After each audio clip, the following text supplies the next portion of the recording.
embargo, estamos en el segundo día de actividades de nuestro foro virtual sobre la ley para la búsqueda de personas desaparecidas en el estado de Guanajuato, a 2 años de su promulgación.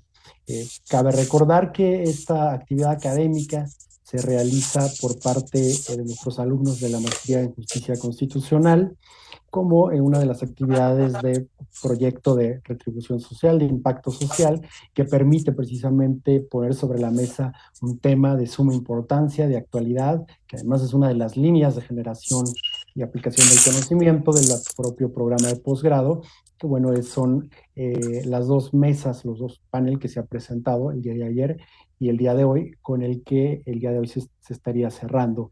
No sin antes, quiero una vez más hacer público mi reconocimiento a nuestros alumnos ponentes, coordinadores de esta actividad, a Marta Alejandra Bravo Mejía, a Carmen Guadalupe Gómez Bisuet, a Ivona Azucena, a Bala Soto y a Diego Ernesto Calderón Vázquez, mi mayor reconocimiento por todo este trabajo que han realizado de meses en la preparación del foro. E igualmente comentar que este foro, esta mesa, la de hoy, la de ayer, bueno, formarán parte de un documento, de un reporte de investigación que se entregará también. El objetivo es que se entregue este trabajo a las diversas instituciones participantes en este foro y bueno, que permita aportar desde luego al tema objeto de análisis de cada uno de los aquí presentes.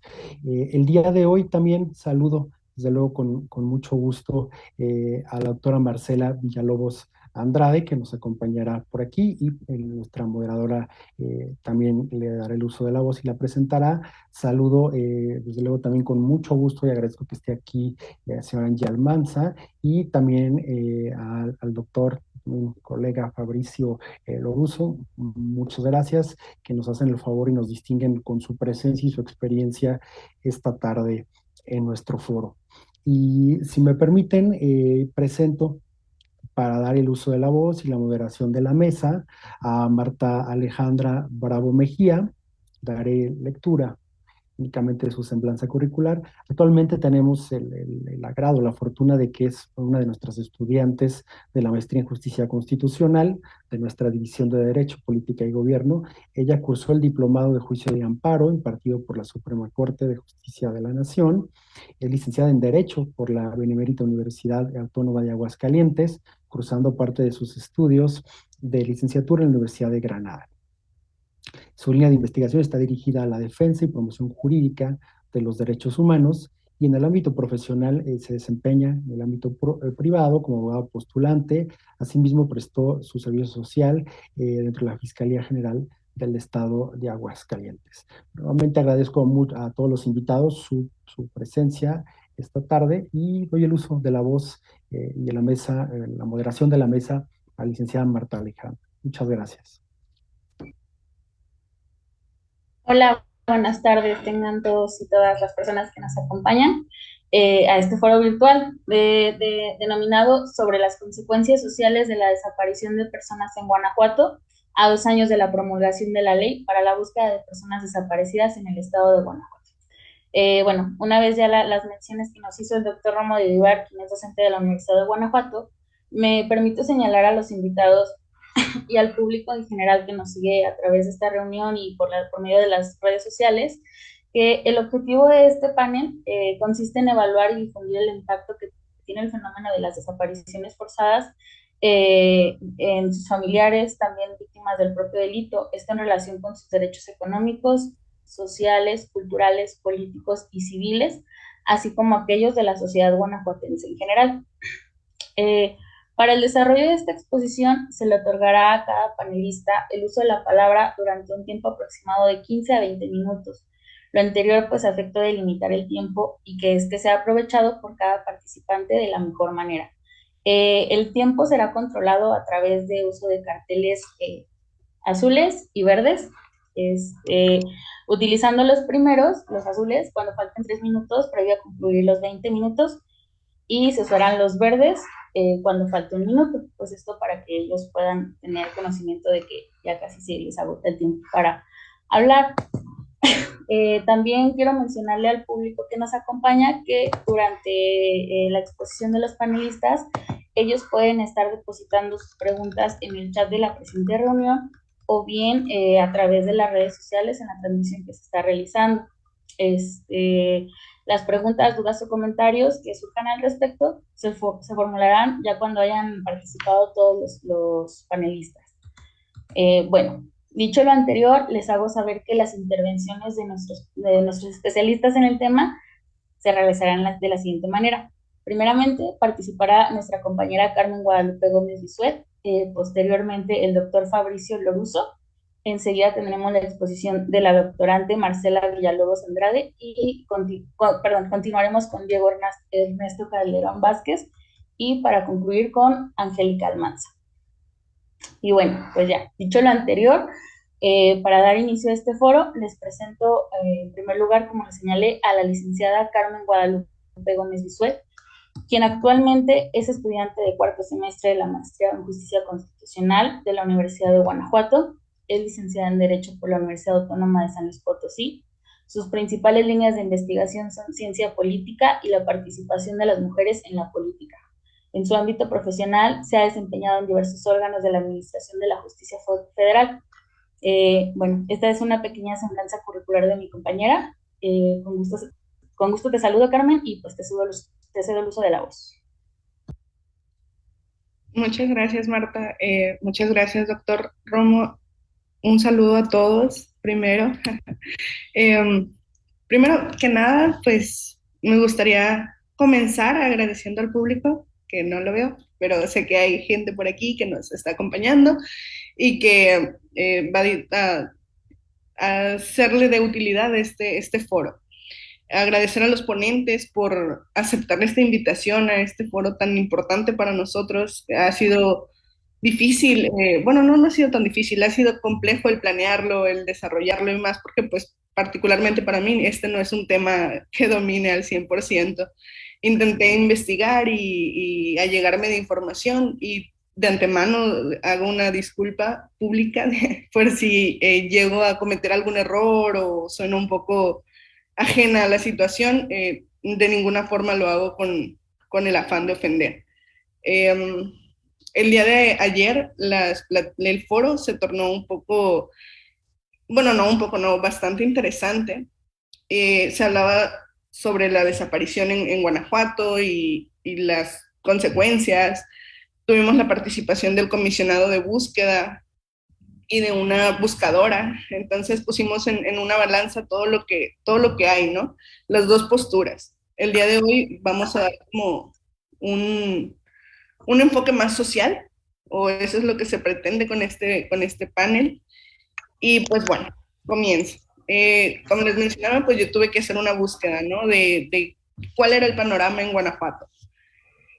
Me topé con varias, ¿cómo se podrían llamar? Como reportajes en los que se hablaba de que en Guanajuato no había desapariciones, ¿no? Y esto se hablaba desde una crítica pues sí, a las instituciones que decía eso, que en Guanajuato no pasaba. Y pues las estadísticas son totalmente contrarias, ¿no? Se prevé que al principio, bueno, en el primer trimestre del año 2022, había alrededor de 3.200 personas desaparecidas, que se hicieron alrededor de más de 23.700 indagatorias o investigaciones por personas desaparecidas y que, como ayer se nos mencionó, había una efectividad de búsqueda y encuentro de un 88%.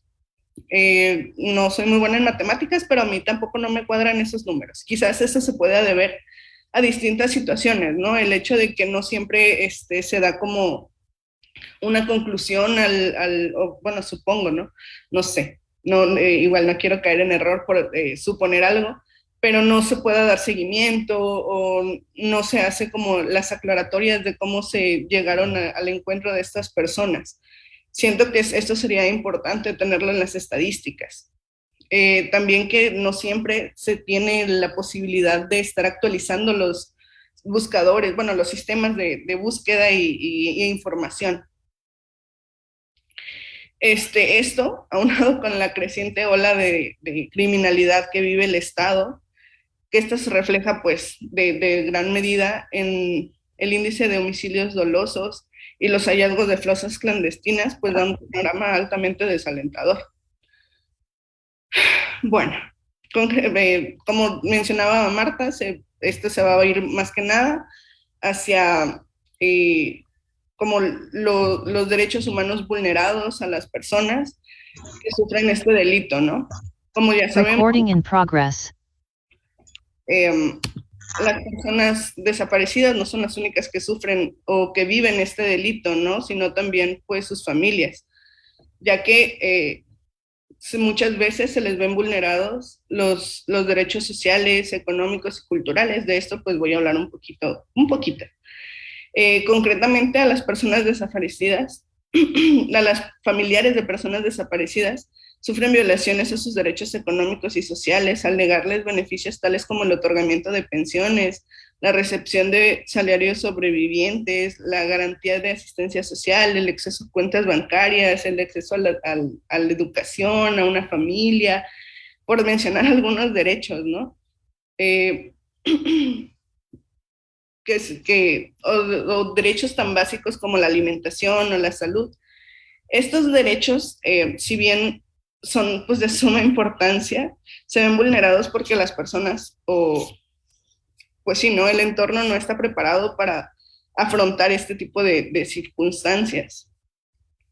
Otro de los temas que me llamó mucho la atención es que al hablar de desapariciones, siempre pensamos en que las personas desaparecidas o el mayor número de personas desaparecidas, según algunas estadísticas, vi que eran hombres, pero en la búsqueda están involucradas un poco más mujeres. Entonces se habla de la feminización de la búsqueda y localización de las personas. En los estudios versan sobre la desaparición de personas y los impactos de la vida de sus familiares se centran en comprobar la vulneración a los derechos civiles y políticos, como la integridad física y la psicológica, el acceso a la justicia, las garantías sociales, entre otros. Y se olvida de los derechos intrínsecos, que se derivan de la indivisibilidad de los mismos y que uno afecta directamente a los otros, ¿no? Entonces, al resaltar que la feminización de las búsquedas y localización de personas desaparecidas, se habla que en materia de desaparición forzada y de desapariciones cometidas por particulares, es indiscutible que si bien las víctimas, como ya les había mencionado antes, en gran medida son hombres, las personas que se abocan a las búsquedas son en su mayoría mujeres, siendo esposas, madres, hermanas, compañeras, las que se vuelcan a la búsqueda de estas personas. Si hacemos un poquito de memoria histórica en América Latina, tenemos casos como el de las Madres de la Plaza de Mayo en Argentina, que son mujeres, bueno, y después se habla de las Abuelas de la Plaza de Mayo, donde son mujeres que se dedican completamente a la búsqueda de sus familiares. En este sentido, buscar a las familias se vuelve frecuentemente una búsqueda intrínseca de un ser. Esto no significa que los hombres no desempeñen estas búsquedas también. Sin embargo, llama mucho la atención, que la mayor cantidad de personas involucradas pues son las mujeres. Mujeres que no estaban preparadas de antemano para enfrentarse a este ente político y público al que tienen que llegar a enfrentar, ¿no? Para dar con el paradero de sus familiares. Al inicio de sus peregrinajes, estas deben de abandonar los roles establecidos de género que han sido impuestos en la sociedad y deben aventurarse a esta esfera pública donde pues no están preparadas. También se habla de que las personas o los casos de desaparición se dan entre personas en situación de pobreza. Entonces a esto le sumamos que son personas que no están preparadas para lidiar con este trámite tanto burocrático como político. Bueno, la feminización de la búsqueda de personas desaparecidas cobra relevancia cuando se confronta con las condiciones socioeconómicas, esto que les mencionaba, ¿no? Pero las consecuencias que acarrea el delito de desaparición, a las personas es también pues la estigmatización social de la que son generalmente víctimas sus familiares, porque el contexto o la sociedad no estamos listos para llevar a cabo esta socialización con personas que están sufriendo este delito, ¿no? Ya sea por miedo, desconocimiento, o pues sí, más que nada miedo, ¿no? Hablamos también de los derechos vulnerados por este miedo que podría ser el negarle el acceso a las personas a trabajos, al estudio, que pues es lo que se vive día a día en Guanajuato y que con la promulgación de esta ley se intenta erradicar, ¿no? Y también con las campañas que hacen los colectivos de búsqueda para sumarnos y tener participación activa. Me parece de suma importancia todo este tipo este tipo de paneles, de foros, en donde concientizamos y acercamos a la sociedad en general estas circunstancias. Pues yo creo que no tendría muchísimo más que decir, más que pues agradecer el que me hayan escuchado, agradecer a las participaciones que sobrevienen y pues por mi parte sería todo.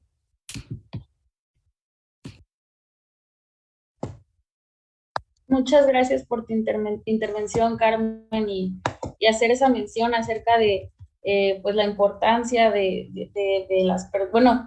los porcentajes estadísticas de quienes en su mayoría se encuentran desaparecidos y también sobre las personas que emprenden la búsqueda para encontrar a sus familiares o amigos. Muchas gracias, Carmen. Bueno, enseguida tenemos la participación del doctor Fabricio Loruso, de quien me permito leer su semblanza curricular. Él es maestro y doctor en estudios latinoamericanos por la Universidad Nacional Autónoma de México. Es académico investigador del Departamento de Ciencias Sociales y Humanidades de la Universidad Iberoamericana León. Asimismo, es miembro del Sistema Nacional de Investigadores, quien también colabora dentro de la Plataforma por la Paz y la Justicia en Guanajuato, y el proyecto CONACYT-PRONACES, Incidencia Política de las Familias de Personas Desaparecidas en Guanajuato y Jalisco a partir de procesos organizativos y de construcción de memoria. Además, coordina el Cuerpo Académico en Desigualdad Social de la Ibero-León, es acompañante solidario de colectivos de búsqueda y familiares de personas desaparecidas. Su línea de investigación es desaparición y búsqueda de personas, memoria, procesos colectivos y resistencias en contextos de violencia en México y Guanajuato. Adelante, doctor, le agradecemos su asistencia. Muchas gracias por el espacio, la invitación. Sin más, quisiera proyectar algunas diapositivas de una presentación. No necesitamos ahondar en todos los detalles. Me gustaría también dejar un tiempo para la interacción, etcétera. Pero sí, también me gustaría, intento a ver si funciona acá. Si están viendo. Sí, doctor, sí se visualiza. Creo que sí, ok. Sí, entonces decía, no ahondar en todo porque también tuvimos una muy buena introducción al contexto de Guanajuato y a los efectos en general y en lo particular también de la desaparición en la ponencia anterior. Acá no necesito, yo creo, para el foro precisar todo, sino algunas tendencias, ¿no? Generales y repasar quizás eso me interesaría también platicarlo aquí un poco el camino histórico reciente, por cómo lo hemos visto desde el acompañamiento en parte, desde la academia y como ciudadanos y ciudadanas externos también, de lo que ha sucedido en Guanajuato en tan poco tiempo, ¿no? En dos sentidos, desde arriba, con la generación institucional y de cierto andamiaje y respuestas muy parciales, incompletas, pero existentes ahora, desde la negación de que hablaba la compañera hasta la fecha actual. Y desde abajo, con otras formas que acá llamo de gobernanza desde abajo, de la problemática y el drama social, realmente la catástrofe social, como le dice Gabriel Gatti, que representa la desaparición de personas, ¿no? Entonces, por eso es un poco la explicación del título, Y entonces en algunos casos voy a ir más rápido, en otros acá. Tanto aquí como acá son dos momentos de justo de esa acción colectiva que se refería también la compañera en esa intervención del espacio público, no solo en el espacio público, sino del propio espacio público para resignificarlo, aunque sea temporalmente, aunque en las imágenes esa resignificación nos queda para siempre, que Guanajuato no solo vive grandes historias, más bien es tierra de desaparecidos, un mensaje elevado a rango internacional porque fue de algunos colectivos cuando llegó el Comité contra las Desapariciones Forzadas de la ONU en noviembre del año pasado, ¿no? De repente vamos a ver otras imágenes. A esto me refiero cuando digo que no voy a ahondar en todo, pero me gustaría dejar la diapositiva a disposición también para poderlo platicar. En general, digo, hay textos escritos sobre el tema, etcétera, sobre el contexto guanajuatense, en que, solo para mencionarlo, pues vivimos una crisis de derechos humanos múltiple, determinada por múltiples factores y múltiples violencias, ¿no? Desde la institucional hasta la estructural, la económica, la militar, entre otras, y la criminal, ¿no? En que crean una red compleja, interseccional, ¿no? Diríamos, de violencias, ataques, vulnerabilidades a la población, especialmente a la población ya de por sí más marginada o vulnerable por alguna de estas condiciones de género, de etnia, de procedencia, de tipo de migración, de condición socioeconómica, de segregación espacial. Todas estas poblaciones son las más vulnerables y efectivamente son vulnerables también a las graves violaciones a derechos humanos, pero y primeramente a ese boom e incremento dramático de las desapariciones forzadas en la entidad que hemos vivido en los últimos 4 o 5 años, pero que no son un fenómeno reciente de por sí, ¿no? Sino que el gran crecimiento, que lo vemos después en algunos datos, se da desde 2018, pero el fenómeno existe desde por lo menos más de una década, como en el resto del país. A lo mejor era proporcionalmente menor en términos cuantitativos, pero ya se veía venir, digamos así, esa posibilidad, ese escenario tan dramático que vivimos ahora, ¿no? Y fue de alguna manera solapado por otros temas, no fue reconocido y fue de alguna manera cómplice la autoridad de no atacar el fenómeno en un sentido integral cuando ya se venía a venir, incluyendo el fenómeno criminal, que ya bien conocemos, cómo crecieron grupos de huachicol, etcétera, que se pretenden y se pretendieron combatir o atacar con una estrategia que es militarizada también en Guanajuato, no solo en México. Entonces, bueno, ahí es mi contexto de grandes desigualdades en donde en los últimos 10 años, ¿no? Ciudades como León han doblado su población, todo el corredor industrial ha crecido muchísimo y eso ha generado contrastes.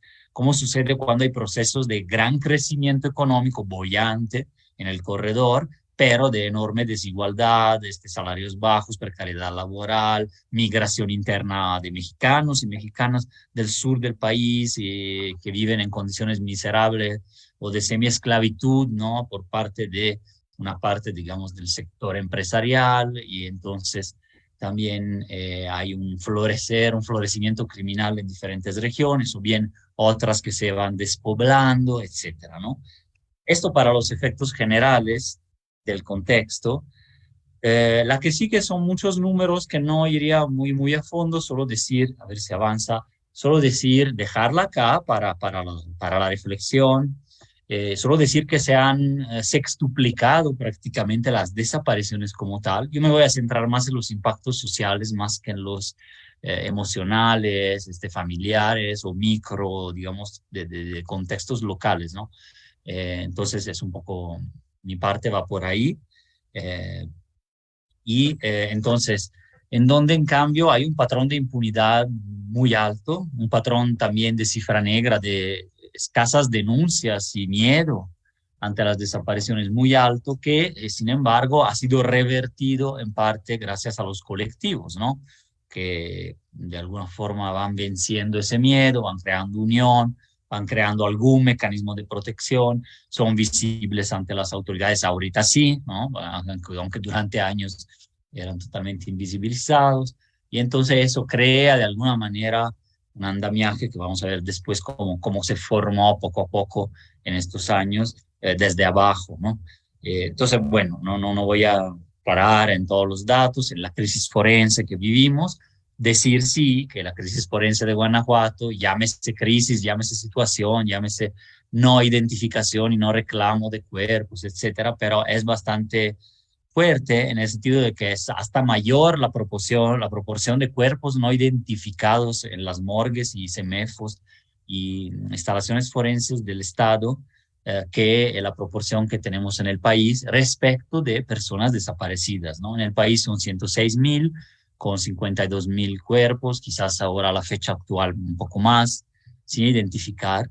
Y aquí tenemos casi 1.900 cuerpos frente a 3.500 personas desaparecidas a la fecha, ¿no? Entonces, bueno, un reto institucional, pero que también se venía a venir de la mano de la escalada de homicidios, de la mano de las fosas clandestinas, y ha sido como que tratado con dejadez, yo diría un desaseo institucional, la verdad, muy preocupante. Paso para adelante, esta era como la parte de contexto, me interesa más llegar a ese impacto social, ¿no? Y a esa forma, por ejemplo, aquí está un ejemplo del proyecto de bordado, que también está dentro del proyecto de incidencia que mencionábamos al inicio de CONACYT, ¿no? En que trabajamos.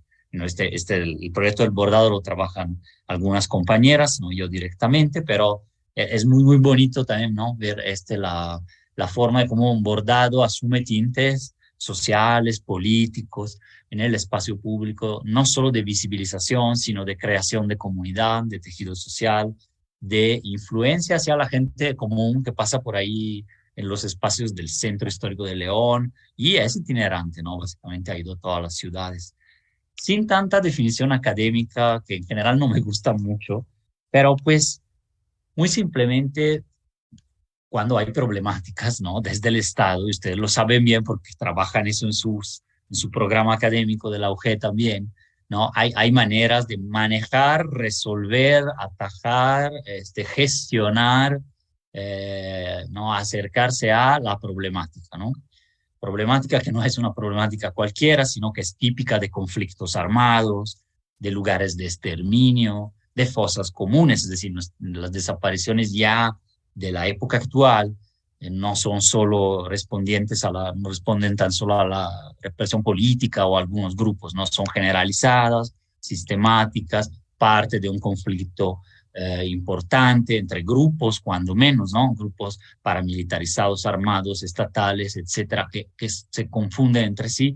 Entonces, pues la gobernanza, la manera de acercarse a este problema, llega en Guanajuato de manera tardía, de manera reactiva, retrasada por parte de las autoridades, desde arriba, como le llamo ahí. Y se crea este concepto que lo maneja mucho María Teresa Villarreal, que estudió ejemplarmente casos de colectivos, mesas de trabajo, repertorios, cómo actúan los colectivos muchísimo, ¿no? Entre Coahuila, Monterrey y Veracruz, ¿no? Entonces, admiro mucho su trabajo, pues de ahí la gobernanza desde abajo que ella maneja, son formas de acción colectivas, pero frente a la política pública, frente a las autoridades, etcétera. Hay otras acciones colectivas, ¿no? Que también vemos bueno, yo creo que se deben de apoyar, ¿no? También fuera de la institucionalidad, que impactan de todos modos sobre la problemática y sobre las instituciones, ¿no? Al menos despertándolas, cuando menos, que ya es un logro, ¿no? Entonces, bueno, pasaría a esta. No puedo describirla toda también por los tiempos, pero un poquito el repaso de historia va a quedar también en la propia diapositiva. Es una cronología que esta sí la armé, digamos, de manera personal, pero con base en una historia que hemos podido estudiar en un inicio y vivir, sobre todo vivir, ¿no? En donde en Guanajuato existía solo en el Código Penal, ¿no? Una ley estatal como tal, tampoco a nivel nacional había, ¿no? Sobre la desaparición forzada, esa que cometen estrictamente funcionarios públicos, ¿no? Y, o privados con la anuencia, la tolerancia de funcionarios públicos. A nivel nacional ya se daba la ley de víctimas. En Guanajuato llega 7 años después. A eso me refiero con las demoras, ¿no? La ley general de desaparición a nivel nacional aquí no impacta, prácticamente no hay ni debate sobre eso.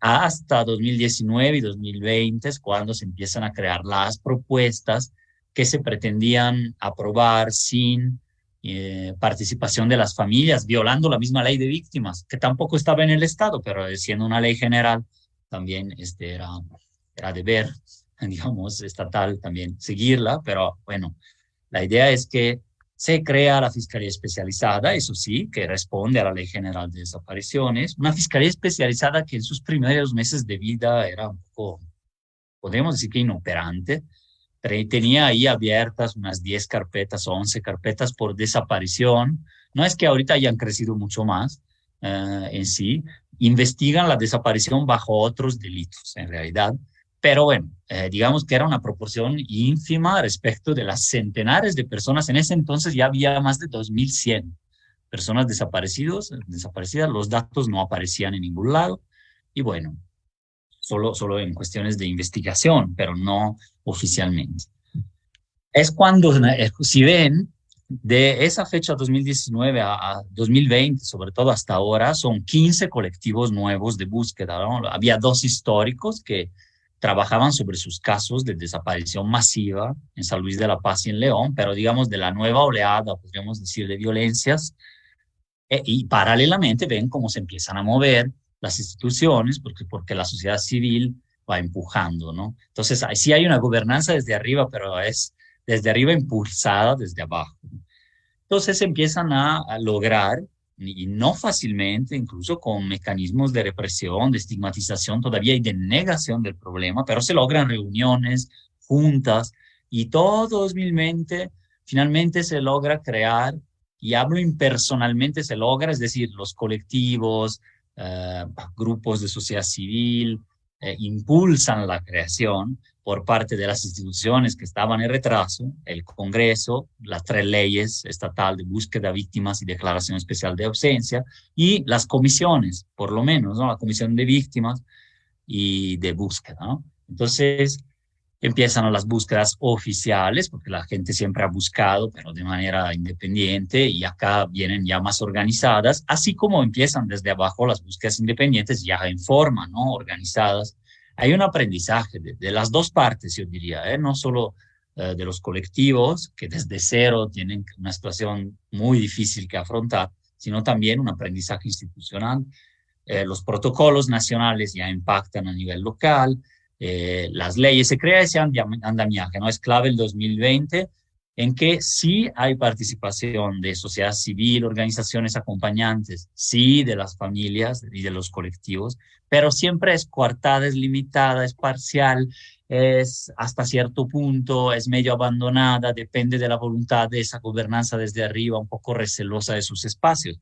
Me refiero a Fiscalía, incluso a Secretaría de Gobierno, que han tenido siempre una postura, podríamos decir que paternalista, y no profunda en la colaboración constante, metodológica, con impacto real de las familias, ¿no? En fin, este es un balance que puedo hacer un poquito por la participación y un poco por lo que cuentan las compañeras de los grupos, ¿no?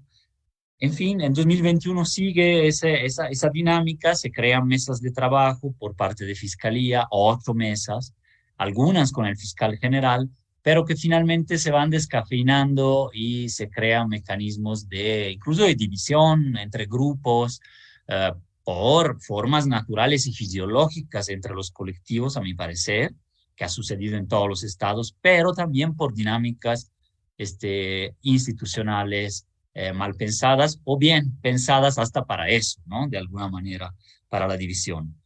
En 22 tenemos una nueva titular de la Fiscalía Especializada, las células de búsqueda municipales en gran parte poco operativas o poco activas, pero que sí se crearon, y ahora en curso una discusión sobre la ley de búsqueda y la creación vía constitucional en Guanajuato, ojalá, de un centro guanajuatense de identificación forense o de servicios, digamos, de identificación humana, al estilo de Jalisco, Coahuila o al estilo del Centro Nacional, en que haya ya esa posibilidad de incidir de parte de las familias y participar, no como coadyuvantes externos, como grupos invitados, sino con una expertise que ya, la verdad, ya en 2 años, 3 de este movimiento, yo creo que sí se creó y es muy sólido, ¿no? Entonces, bueno, quedan ahí esas dos propuestas, a ver si avanza. Allí son algunos actos en León, ¿no? Ninguna madre tendría que remover la tierra para encontrar a sus hijos y sin embargo está obligada por la ausencia de sus familiares e institucional a hacerlo, ¿no? Entonces, ahí viene un poquito es la cronología de los colectivos, también no es difícil verla acá o verla en el mapa, cómo va avanzando, y un poquito ahora, los últimos 3 minutos que me quedan, 3 minutitos, es sobre esa andamiaje, gobernanza desde abajo, de la cual ya estoy hablando porque estamos mostrando el mapa de cómo van geográficamente justo alrededor del corredor industrial, pero también en otros lados, ¿no? En los pueblos de Rincón hay gente organizada, en Pénjamo hay gente organizada, a lo mejor no como forma de colectivo, pero decenas, hasta centenares, han dicho justamente el otro día en el Congreso, ¿no? De familias, más otras organizadas en forma de colectivo, que sigue siendo un movimiento de la sociedad, ¿no? Una sociedad del movimiento más que una asociación o una organización civil como tal, pero que han actuado en pues muchísimos ámbitos, muchísimos, ¿no? Acá ya esto ya lo mencioné, no voy a repetir la parte inicial, ¿no? En 2018 sí hay un punto de inflexión con los foros, pero tampoco surgen colectivos de esta nueva oleada, cuando en cambio ya en noviembre del 19 es cuando se forman en Irapuato primeramente y luego otros con otras dinámicas en otras ciudades, ¿no? O hasta por separación uno del otro, como es natural también y como sucede en todos los estados, pero sin olvidar que el fin común es la búsqueda, ¿no? Y hacer presión, finalmente, tarde o temprano, va a haber esa relación entre una gobernanza desde arriba, inerte a veces, reactiva, y una gobernanza desde abajo proactiva, ¿no? Entonces, ahí está la proactiva en el sentido de que se da entonces estas primeras reuniones, ¿no? Logradas hasta regañadientes con el fiscal Samarripa, con el gobernador Sinoé, con el entonces secretario de gobierno, ¿no? Luis Ernesto Ayala, hoy presidente, digamos, del Congreso, y después se reúnen para la discusión de las leyes. Por eso ahora es muy importante que siga esa discusión, porque esa discusión de febrero-marzo fue cortada, fue parcial, se dedicó poco tiempo, se tenía prisa de aprobarlas por motivos políticos y la verdad, el impacto que hoy, a 3 años casi de la ley de búsqueda, pueden dar las familias es fundamental. Yo digo mucho mayor que el impacto o las pequeñas modificaciones que sí quieren hacer también las instituciones del Estado, ¿no? Que algo proponen, pero acá hay una propuesta mucho más integral, me parece, de Plataforma por la Paz, de todos los colectivos que han ido y de familiares independientes, ¿no? Que yo también son actores y actoras, podríamos decir, en el espacio público acá en Guanajuato.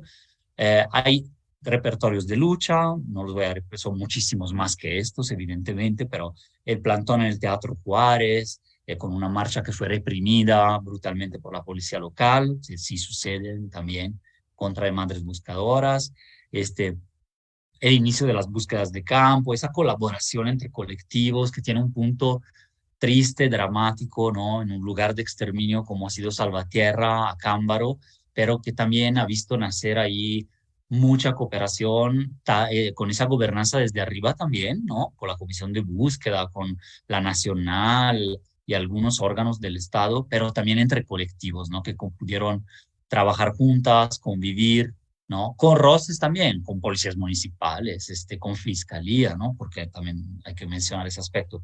Esas fosas clandestinas, como fosas comunes más bien, son lugares de disputa, ¿no? Entonces, para ya ir cerrando, 2021 ya mencioné las mesas de trabajo, fallidas, yo digo más por responsabilidad institucional de no querer encontrar mecanismos nuevos que respondan a la evolución regional de los colectivos, ¿no? Por grupos, por temas, por ciudad, por mesas de revisión de carpetas, por temas forenses, etcétera. Y desde Secretaría de Gobierno también ha ido esa falta aumentando y ojalá se retomen de forma a lo mejor distinta de lo que eran, ¿no? Pero que puedan ser efectivas y de trabajo realmente, porque fueron mesas para mí informativas, ¿no? Caravanas de búsquedas, actos en el espacio público, también hasta la Ciudad de México, ¿no? En que el colectivo, por ejemplo, Hasta Encontrarte y otros han llevado las fosas clandestinas al Zócalo, por ejemplo, o bien han ocupado el espacio público con sensibilizaciones más comunes en Ciudad de México, por cierto, que en Guanajuato, pero sí partes de un repertorio de lucha no solo de la ciudad, sino digamos del país, por ejemplo, aquí en contra de la militarización, como parte de una estructura de dominación, ¿no? Patriarcal, etcétera, que provoca, solapa, esconde también las desapariciones, ¿no? Entonces aquí lo cierro, perdón, son un par de minutitos más allá. Les agradezco otra vez el espacio. Muchas gracias, doctor. Se agradece su valiosa participación y pues destacar los comentarios que usted hace acerca de la vulnerabilidad de ciertos grupos y que pues se encuentran más propensos a sufrir este tipo de delitos, así como pues la cronología institucional que señala ciertas deficiencias que pues hay que trabajar para lograr pues atacar lo que es la existencia de este delito. Muchas gracias, doctor. Bueno, a continuación tenemos la participación de la maestra Luz Marcela Villalobos Andrade, de quien me permito leer su semblanza curricular. Ella es licenciada en Derecho por la Universidad de León, es maestra en Derechos Humanos y Democracia por la Facultad Latinoamericana de Ciencias Sociales y doctorante en Ciencias Políticas y Sociales por la Universidad Nacional Autónoma de México. Sus principales líneas de investigación son personas desaparecidas en México, violencia contra las mujeres y la militarización. Fungió como asesora jurídica del Ayuntamiento de León, Guanajuato. Fue directora general del Observatorio Nacional de Seguridad, Justicia y Legalidad, directora del Observatorio Ciudadano de León y facilitadora y asistente de proyectos del Instituto Municipal de la Mujer en León, Guanajuato. Actualmente se desarrolla como profesora de la licenciatura en la Universidad Autónoma de México y es presidenta de Amnistía Internacional México, en donde acompaña a familiares que buscan a sus seres queridos desaparecidos en el estado de Guanajuato. Le cedo el micrófono, maestra. Gracias por su asistencia. Marta. Y sí, bueno, nada más una aclaración rapidísima. Sí, mi acompañamiento es a título personal, aunque desde Amnistía también hemos trabajado con temas de desaparición de personas y ahora lo comentaré. Pero bueno, muy brevemente y bueno, gracias nuevamente por la invitación. Yo creo que es un espacio, me parece súper valioso para construir y conversar sobre problemáticas sociales tan sentidas y dolorosas como es la desaparición de personas en el país, ¿no? Ya lo comentaban hace un momento, en México hay más de 106,000 personas registradas como desaparecidas. Y esto es importante decirlo porque realmente no sabemos cuántas personas desaparecidas hay en México. No sabemos porque muchas veces esa cifra negra de las personas que no, las familias o seres queridos de las personas desaparecidas que no quieren denunciar, pues muchas veces son por causas atribuibles a la autoridad, ¿no? Por miedo, por amenazas, por múltiple desconfianza, etcétera, múltiples cuestiones que hacen que las familias no denuncien. Entonces realmente no sabemos cuántas personas desaparecidas existen. Y un ejemplo, clarísimo ejemplo de eso, de la falta de registro real, de la necesidad de tener un registro real público, pues que sea como por parte de las autoridades, sobre todo, pues no lo tenemos o no existe o sabemos que no es real necesariamente, ¿no? Un ejemplo, pues es el caso de Guanajuato. Ya sabemos que, bueno, lo comentaban hace un momento, en Guanajuato estadísticamente, históricamente, hay más de, bueno, según el Registro Nacional de Personas Desaparecidas y No Localizadas, sabemos que en Guanajuato hay más de 15,247 personas desaparecidas, no localizadas y localizadas. Y esto es importante decirlo porque realmente pues las que se localizaron también en algún momento pues estuvieron desaparecidas, ¿no? Y de estas, el 82%, según el registro, fueron localizadas la mayoría con vida y el 2.27% sin vida, según este registro. De las que continúan registradas como desaparecidas y no localizadas, que son las 2.630, esto es en el histórico, es importante decir que hay un cambio estadístico de 2020 a 2021. En 2020 llegamos a un registro aproximado de 570 más o menos personas registradas como desaparecidas en este registro, en el REMPED, ¿no? Pero para 2021 baja a 60, aproximadamente 65.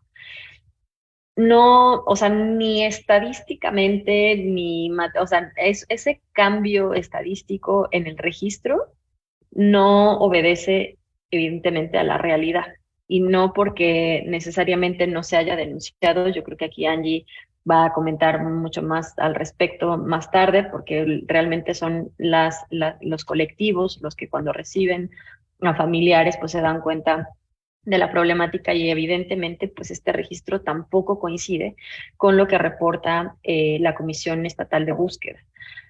Entonces, como que pareciera, o sea, que lo que es como lo más básico para tener un diagnóstico, que son las cifras y los números, pues también eso realmente pues no podemos confiar en lo que existe porque no hay un registro real. No hay un registro real. Ya Fabricio hacía como este recuento histórico, no solo de la incidencia de colectivos y de quienes les acompañamos, sino también pues sí, de diferentes situaciones que han llevado, gracias a las familias, al reconocimiento primero de la problemática, de que existe un problema de personas desaparecidas en Guanajuato, porque ya sabemos que no se reconocía, ¿no?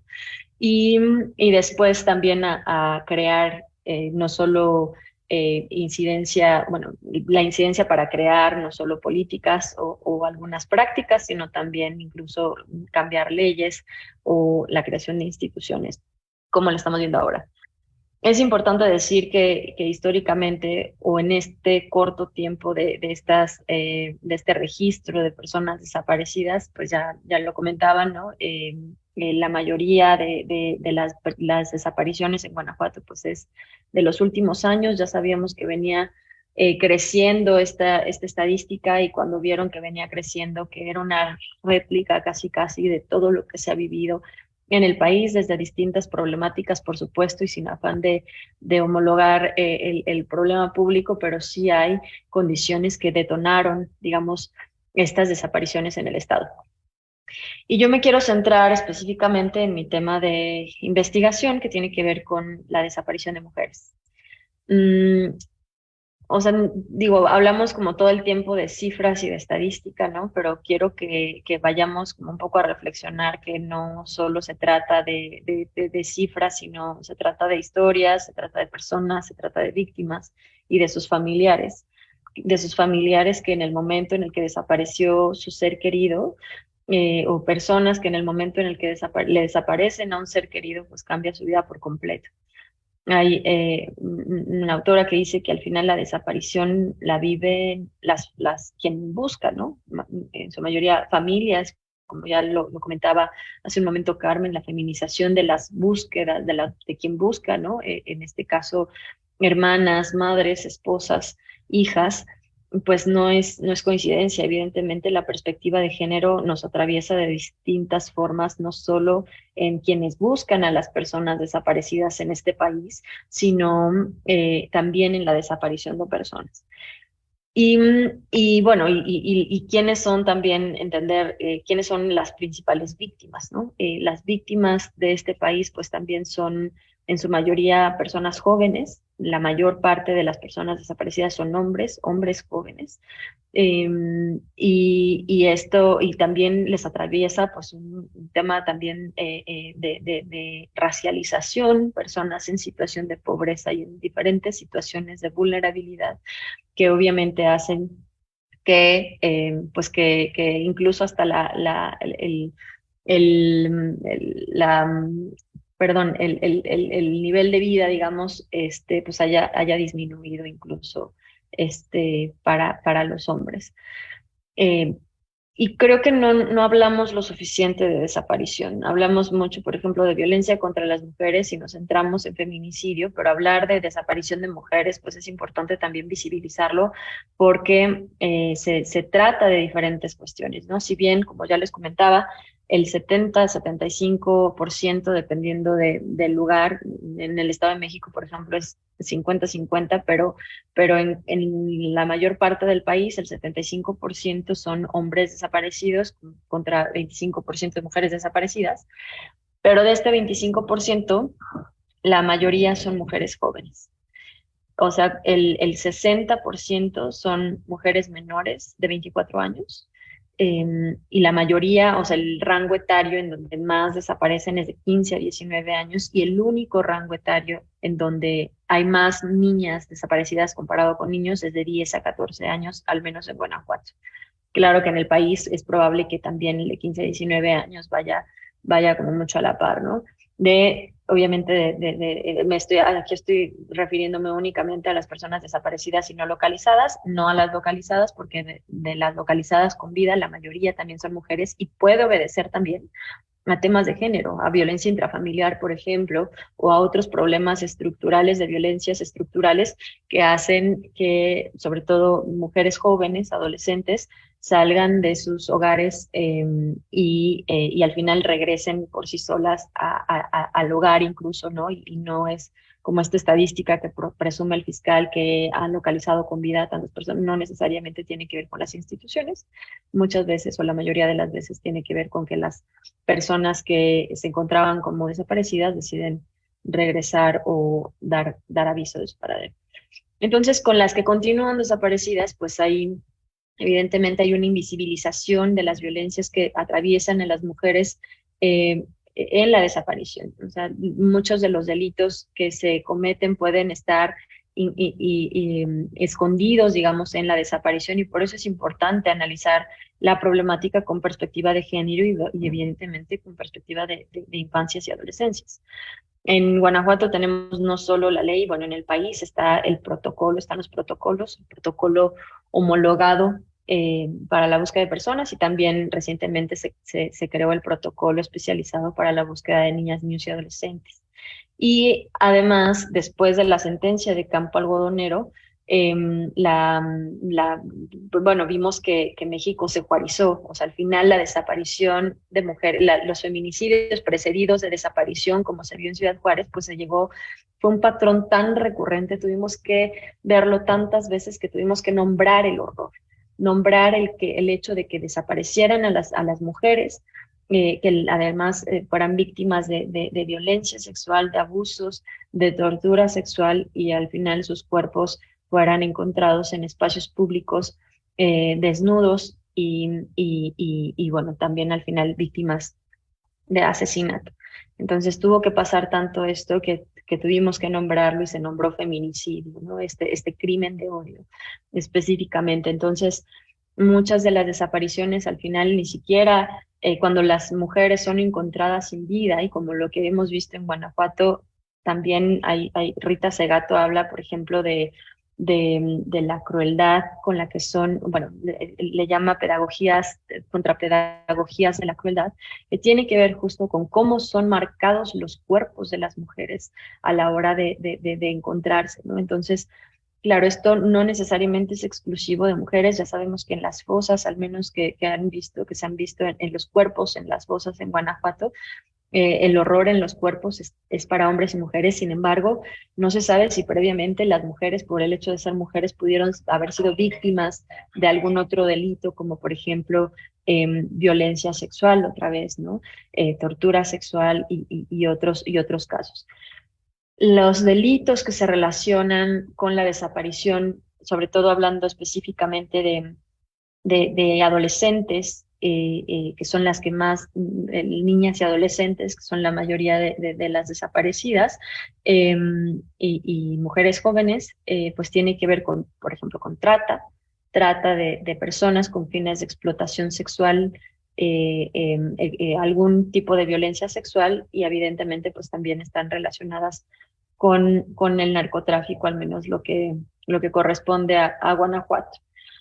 Es importante decir esto porque desafortunadamente la política que tiene el gobierno federal en tema de consumo problemático de sustancias lícitas o ilícitas, sobre todo las ilícitas, pues viene más bien como desde un enfoque punitivista, estigmatizante, que criminaliza, y no tanto enfocado a prevenir justamente el consumo de sustancias. Entonces, ya ahora no es tanto que el narcotráfico se centre en la venta de estupefacientes o que en el trasiego, comercialización y venta en Estados Unidos, sino también están yendo hacia las poblaciones más vulnerables en el país para pues convertir, digamos, o hacer que se vuelvan este tema en una adicción. Entonces, al final, pues lo que vemos es que las niñas, adolescentes, jóvenes, mujeres jóvenes, pobres, racializadas de este país no le importan al Estado, no las buscan, no hay búsqueda diferenciada. Y creo que como que más que hablar de números, me gustaría pues que se nos viniera a la mente, por ejemplo, el caso de Devani, ¿no? O sea, ¿por qué Devani fue tuvimos como una empatía mucho más cercana, digamos, a su caso que a las miles de mujeres que están desaparecidas en nuestro país? Y me parece, bueno, lo que yo creo es que tiene que ver sobre todo con la fotografía que vimos de ella, ¿no? La última fotografía que se presentó, que se hizo pública, que pensamos que, o sea, a la hora de verla yo creo que sentimos que cualquiera podríamos ser Devani, ¿no? Y eso pues nos lleva también a ponerle cara y rostro a esta problemática que justamente nos atraviesa en el país, y que no es lo mismo evidentemente hablar de desaparición de mujeres en Nuevo León o en el Estado de México o por supuesto en Guanajuato, incluso hasta en los diferentes municipios la problemática cambia, ¿no?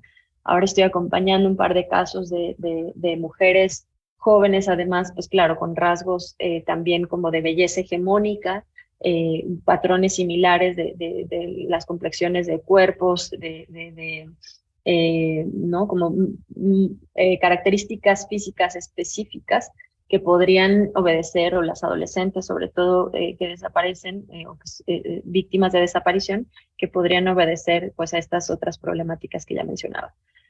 Entonces, pues, insistir, hay un protocolo a partir, lo que les comentaba, a partir de la sentencia de Campo Algodonero, el protocolo ALBA que se creó a partir de esa sentencia, se nombra así porque es un mecanismo de búsqueda diferenciada, como la alerta AMBER, que a diferencia de la alerta AMBER, el protocolo ALBA es un mecanismo de búsqueda específico, y la alerta pues es eso, como su nombre lo indica, una alerta, ¿no? Entonces, muchas cuestiones que hay como que, por ejemplo, antes, no sé, si se activaba la alerta AMBER, no se activaba el protocolo ALBA, aunque son cuestiones distintas incluso, ¿no? El protocolo ALBA habla de fases, incluso para la búsqueda de niñas, adolescentes y mujeres, y no se aplicaba por parte de la Fiscalía. En fin, sin duda falta mucho para empezar a investigar con perspectiva de género o buscar con perspectiva de género. Y pues, bueno, ni hablar de la falta de capacidades institucionales en varias instituciones del Estado, o sea, no solo en Fiscalía y Comisión Estatal de Búsqueda, sino en el propio sistema y en las células de búsqueda, que sí tienen que capacitarse para tener esta búsqueda diferenciada específicamente, ¿no? Y finalizar, no sé cómo voy de tiempo, la verdad, no vi a qué hora empecé, pero nada más finalizar como diciendo, ¿no? O como invitándonos nuevamente a reflexionar como desde otros ámbitos, más allá de lo académico y de esto que hacemos, ¿no? Yo creo que vale la pena como seguir insistiendo desde sociedad civil en este acompañamiento de los colectivos, por lo que los colectivos y las familias necesiten, y no que parta de un protagonismo ni mucho menos, ¿no? Sino estar justos, pensar en estar al servicio para mejorar las condiciones y seguir insistiendo en la prevención, sobre todo la prevención de las desapariciones. Dejar de criminalizar es importantísimo. Pensaríamos que los comentarios como se fue con el novio o en algo andaba o la criminalización de las familias y de las personas víctimas de desaparición son recientes, pero digo, son viejas, ¿no? O el espérate 72 horas para denunciar o estas ideas que podrían ser todavía recurrentes. Entonces, en estos casos que les comentaba de estas dos jóvenes que llegan fuera de México, fuera de Guanajuato a Celaya específicamente, a trabajar por una invitación de trabajo y al final las desaparecen, que puede obedecer otra vez a estas redes de trata que pues al final quedan en la impunidad, ¿no? Entonces, pues insistir en eso, insistir en la búsqueda diferenciada e irnos mucho más allá de lo académico y pues seguir como en este acercamiento a las necesidades reales desde quienes lo viven en su día a día, ¿no? Que son las familias, sus seres queridos y colectivos. Muchas gracias.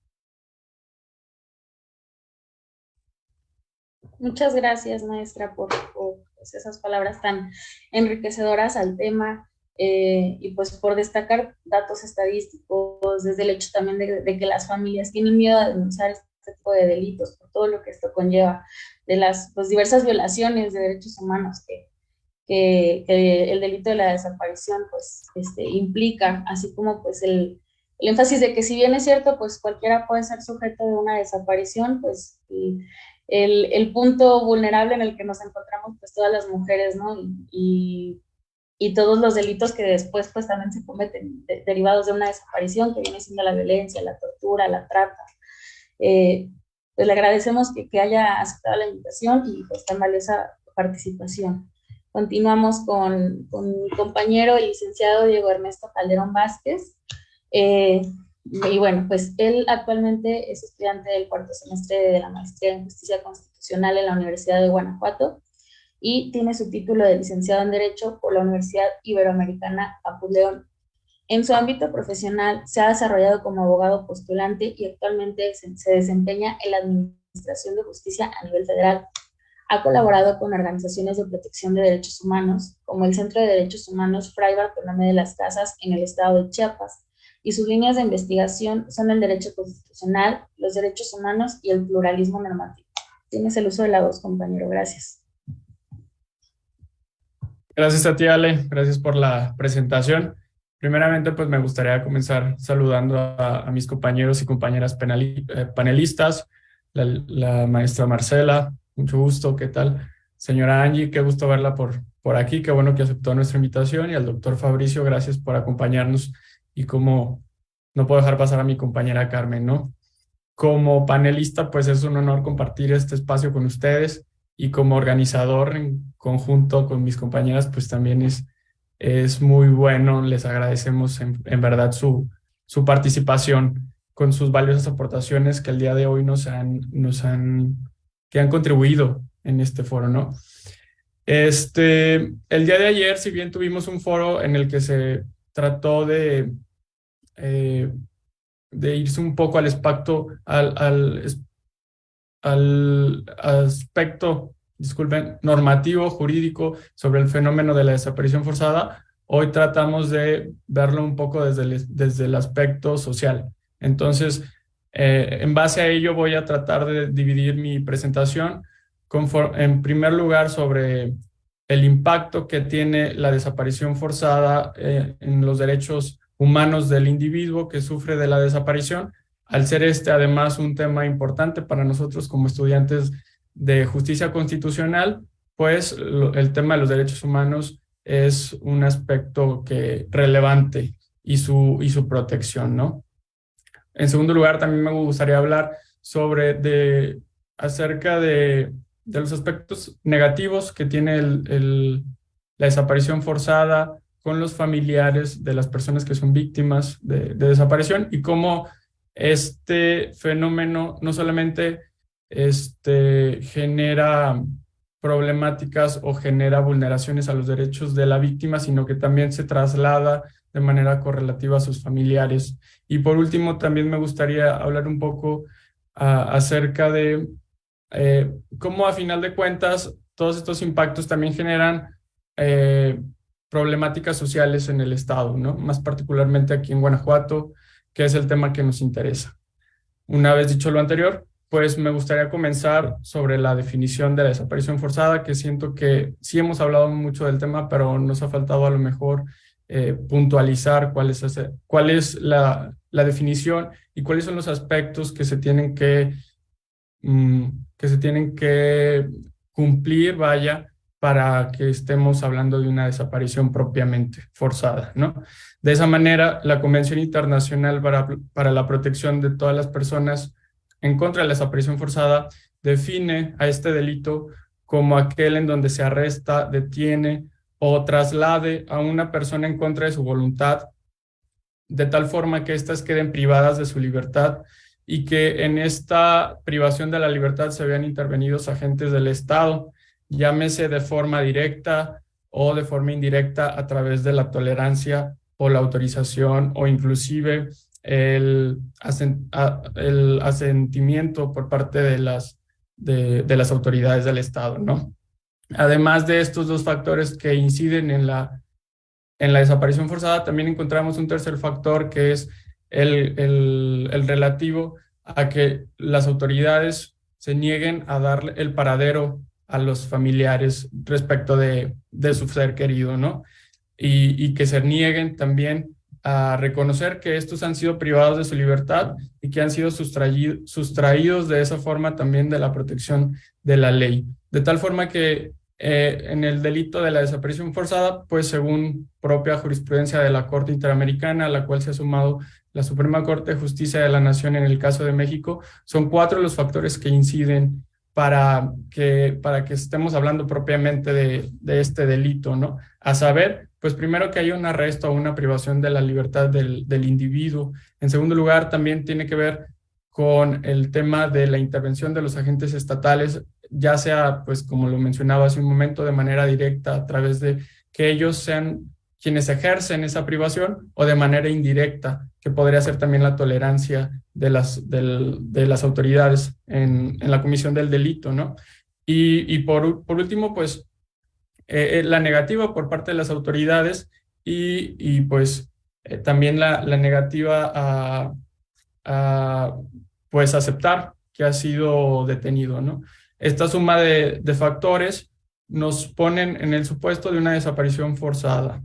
Ahí es cuando inicia propiamente el fenómeno y ahí también, siento yo, nace la obligación del Estado de darle solución a este conflicto, sobre todo si tenemos en consideración que en el estado de Guanajuato, pues ya es una problemática, como lo hemos escuchado, es una problemática fuerte, parece ser que obedece a temas sistemáticos, tal como nos relató de una manera pues muy adecuada, nos clarificó de una manera muy buena el doctor Fabricio, el cual nos menciona los patrones sistemáticos que están en un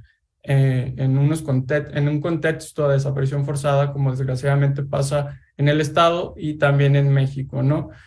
Inclusive nos ponía el ejemplo de los factores económicos que están detrás de estas situaciones de desaparición forzada, como puede ser el bienestar económico o el boom de los niveles económicos de un estado, de un territorio, acompañado también, es necesario mencionar, de la fuerte desigualdad que se sabe sufre también Guanajuato, ¿no? Particularmente León, hace unas semanas se escuchaba también cómo León tiene un alto número, si mal no recuerdo era el primer municipio a nivel nacional, pues con más número de personas en situación de pobreza, ¿no? ¿A qué voy con esto? Que toda esta suma de factores terminan por ser factores decisivos para que este delito sea generado en el Estado, ¿no? ¿A qué suma también o cuál es otro de los argumentos para mencionar la sistematización de este problema aquí en Guanajuato? Pues ayer, por ejemplo, el comisionado estatal de búsqueda nos hablaba de unas cifras estatales sobre desaparecidos. Tan solo en Guanajuato estamos hablando, o con las cifras que él nos decía, eran cerca de 2.400 personas desaparecidas. Ahorita el doctor Fabricio y Marcela nos hablaban de hasta inclusive de la cifra de 15.200 personas, ¿no? Y aquí, bueno, a mí me llama mucho la atención porque siento que esta disparidad se debe en gran causa a la opacidad que existe respecto a la problemática y al sentimiento de falta de seguridad que tienen los familiares o la población en general de no ir a denunciar cuando un familiar suyo ha sido víctima de desaparición forzada, ¿no? Entonces, si sumamos estos factores, pues también terminan por incidir de manera muy negativa en el fenómeno de la desaparición forzada. Por ejemplo, les comentaba ayer, el comisionado ponía la cifra de 2.400 personas, que yo personalmente creo que si bien puede ser una estadística para el gobierno, pues si lo traslapolamos, si lo traslapolamos al Estado, a la sociedad en general, pues son 2.400 familias que sufren día con día por no saber el paradero de su familia, ¿no? Ayer, por ejemplo, también Vivi pues nos contaba de cómo fue su caso. Desafortunadamente, cuando su hermano fue víctima de desaparición forzada, pues eso también repercutió en su proyecto de vida, ¿no? Inclusive ella nos decía que dejó de estudiar su licenciatura por dedicarle mayor tiempo a la búsqueda de su hermano. Y eso pues es un solo ejemplo de cómo incide también en el tema de los familiares. Pero si lo vemos a magnitud de 2.400 individuos, usando cifras del Estado, 2.400 individuos que han sido víctimas de desaparición, pues vemos lo alarmante de la problemática, ¿no? Esto también, pues, era decisivo para nosotros como estudiantes de Derecho Constitucional al plantear sobre qué queríamos hacer el foro, ¿no? Nosotros entendíamos o éramos conscientes de la problemática de la desaparición forzada en el Estado, y pues también a su vez sabíamos de las consecuencias que este delito conllevaba, no solamente para la víctima directa, sino también para las víctimas indirectas y hacia sus derechos humanos, ¿no? De tal forma que la desaparición forzada constituye una violación múltiple, usando palabras de la Corte Interamericana, una violación múltiple de varios derechos humanos que coloca a la víctima en un estado de completa indefensión, acarreando otras vulneraciones además conexas, siendo particularmente grave cuando, vuelvo al punto, existe un patrón sistematizado o práctica que ha sido aplicada o tolerada por los estados, como es el caso de Guanajuato, ¿no? Ese es un factor clave para mencionar la urgencia de combatir este tipo de delito, la urgencia de buscar soluciones, ya sea desde el ámbito legislativo, que es el título, por ejemplo, de este foro sobre la ley de desaparición forzada, ya sea también a través de mecanismos de búsqueda, ya sea también como la sociedad en general, a través de colectivos, o inclusive también cómo ver nosotros, por ejemplo, desde la maestría, cómo podemos abonar a la solución de este problema, ¿no? Desde la academia, organizando foros de debate en el cual se compartan estas ideas y estas posibles soluciones a la problemática. Adicionalmente, pues continuando con el tema de la desaparición, hay ciertos rasgos que también me parecen relevantes de mencionar, como su característica o la naturaleza del delito, que es permanente o continua. En México, pues también, como muchos de ustedes sabrán, tuvimos una sentencia relevante en el caso de Radilla Pacheco, en el cual desde esa sentencia, particularmente en México, pero ya la Corte ya había generado ciertas líneas jurisprudenciales en ese sentido, de cómo el delito de desaparición forzada consiste en un delito de naturaleza permanente o continua. ¿A qué quiero decir esto? que a lo mejor en la teoría del delito nosotros veíamos que el delito se consume de manera instantánea o en distintos periodos de tiempo.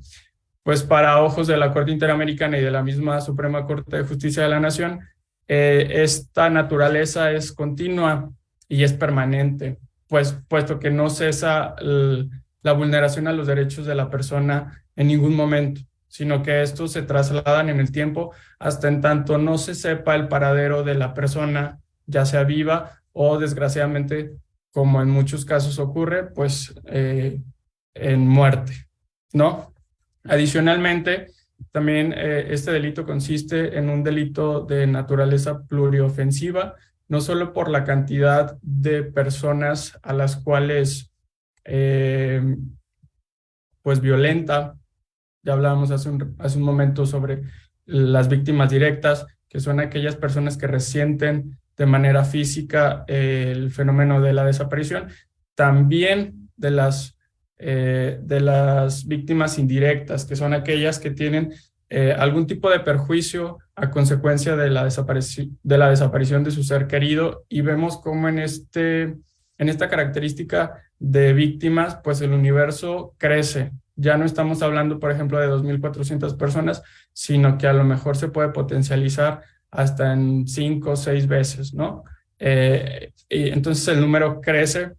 De ahí su naturaleza pluriofensiva en cuanto a los agentes que resienten el delito, pero también de los delitos, de los derechos que le son vulnerados con la desaparición, ¿no? No solamente es el derecho a la libertad, como se podría pensar en primer término, sino que, pues, gracias a la característica de interdependencia que tienen los derechos humanos, pues también son otros los derechos que se ven violentados con la desaparición, como puede ser el reconocimiento a la personalidad jurídica, dado que, pues, el principal objetivo de la desaparición forzada es sustraer al individuo de su protección que le es debida como cualquier ciudadano, sustraerlo de su identidad, de tal forma que con esta sustracción él no pueda acceder a los derechos humanos o a las acciones legales a las que tendría derecho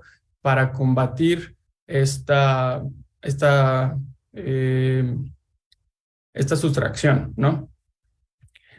Actualmente, pues, ya desde hace un tiempo, por ejemplo, la figura del amparo viene subsanando o atenuando el nivel de violencia a este delito, a esta violación de derechos, puesto que ya no necesariamente la persona que es víctima de desaparición tiene que poner por sí misma su amparo, sino que a través de sus familiares o de personas indirectas también se puede promover este tipo de mecanismos para, pues, que el Estado se dé a la búsqueda y genere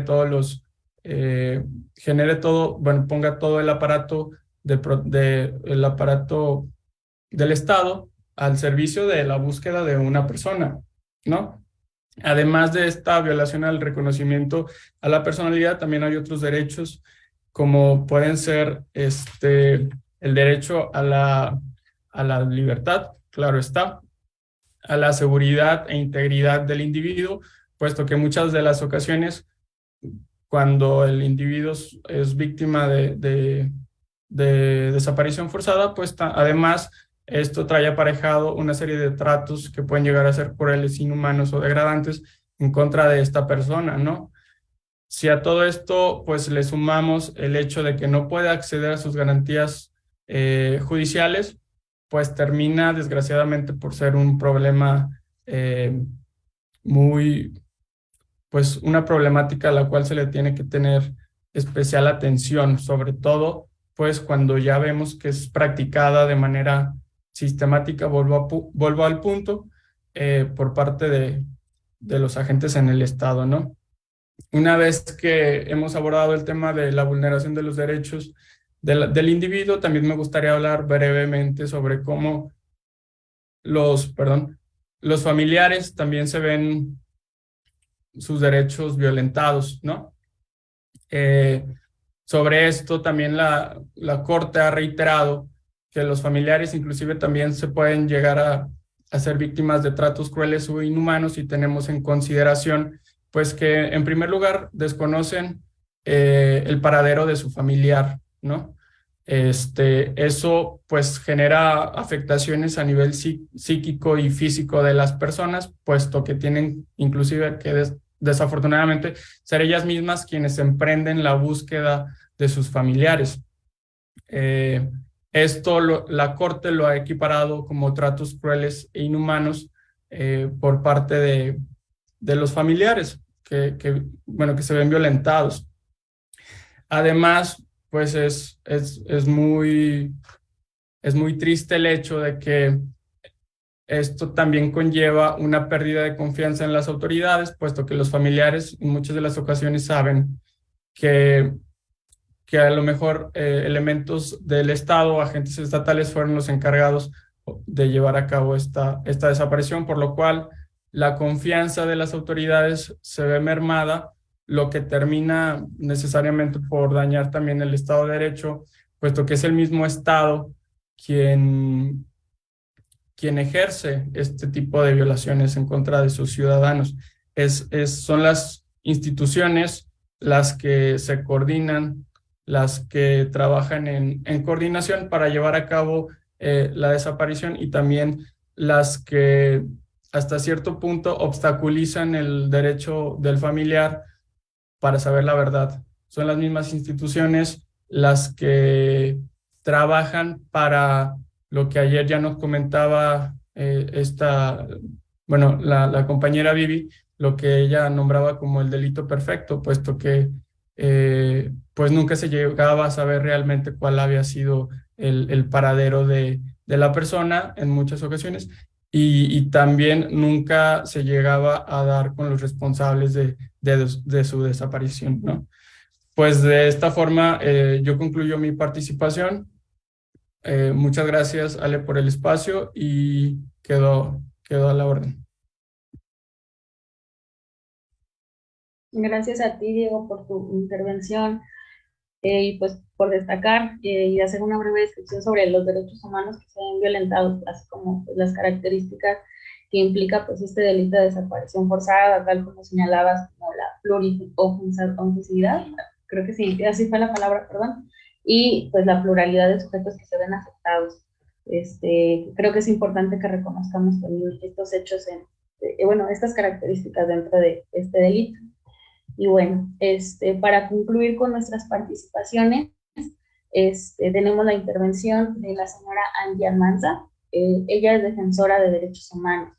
Desde hace 3 años es directora del colectivo Ángeles de Pie por Ti, colectivo que se dedica a la búsqueda de personas desaparecidas en el estado de Guanajuato. Angie se define como una buscadora que se rige bajo el principio de que todo desaparecido tiene el derecho a ser buscado, no juzgado.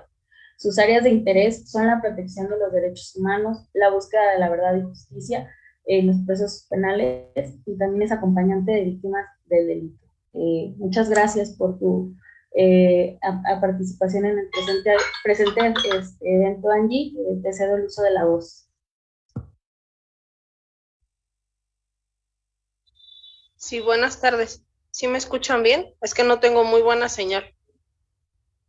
Sí, sí se escucha bien.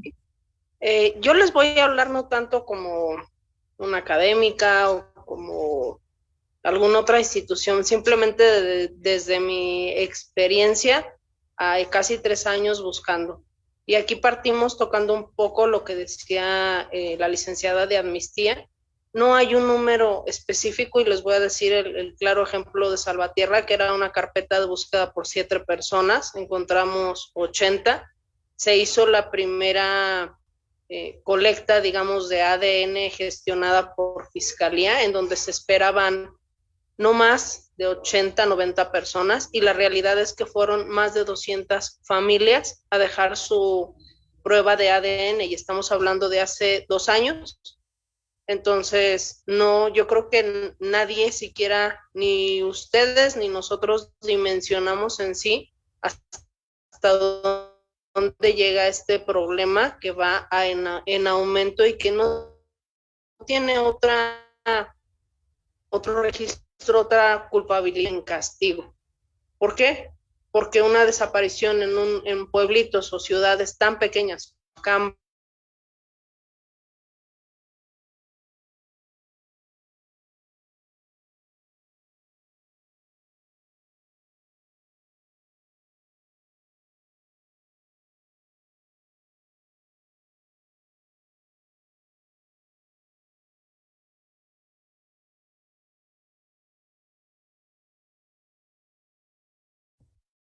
Ay, creo que perdimos la señal de nuestra invitada Angie Almanza. No sé si alguien más la escucha, no la escuchan. Ok, No, no se escucha. ¿les parece si esperamos unos minutitos para ver si se puede conectar?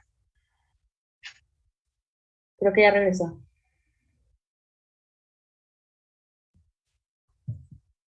Angie, ¿nos escuchas?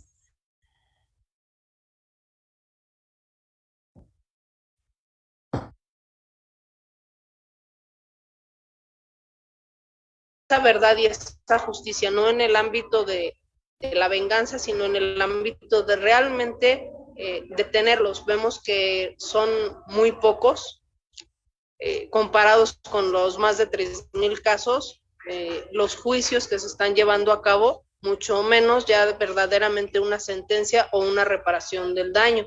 Aparte, como ya lo mencionaron tanto Fabricio como la licenciada y el licenciado, no son 3,000 personas o más de 3,000 personas, son 3,000 familias que llegan a padecer. Generalmente si son los papás, las mamás son las que salen a buscar.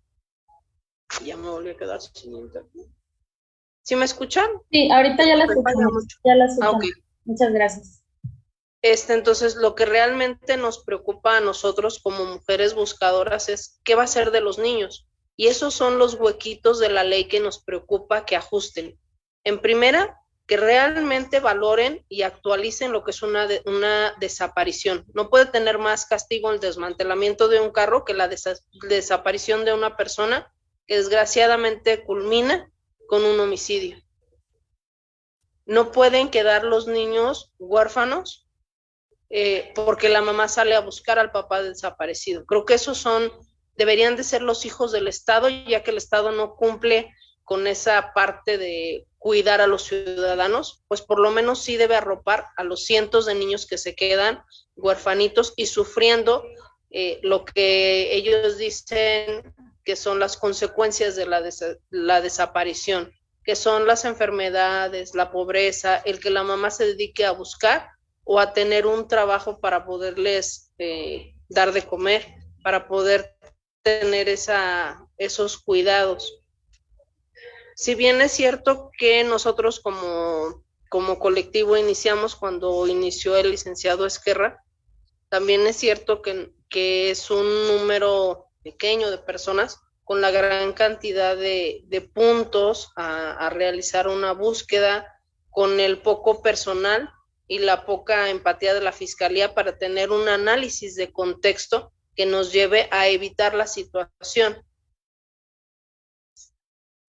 Ya no que me resuelva un caso, sino que vea cuál es el contexto de cada municipio y que realmente ponga a trabajar a sus ministerios públicos para que puedan apoyar a la célula de búsqueda, porque las células de búsqueda pues sí ya están y están nombradas, pero no tienen la capacidad suficiente o la experiencia para poder realmente moverse. Necesitan forzosamente darle la validez a la opinión de la familia, a lo que ellos saben, porque realmente quien nos va a llevar a un desaparecido es la familia, que tiene muy poca en la ley y que se acuerpa con los colectivos para entonces nosotros partir a buscar. Pero también nosotros tenemos ese conto de que no podemos salir a buscar en cualquier ciudad, ni siquiera somos libres de pegar cartelones de búsqueda, porque eso ya nos...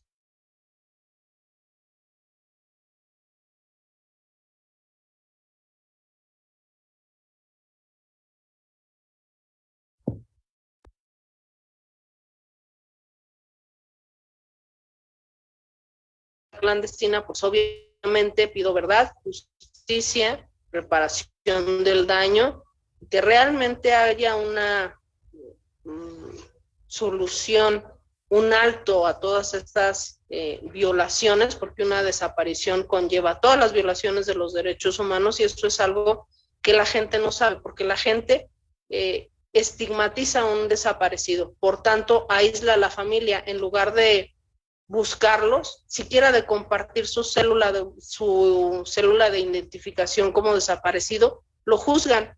Entonces también nosotros nos vemos con la indiferencia de las autoridades y la indiferencia de la misma sociedad.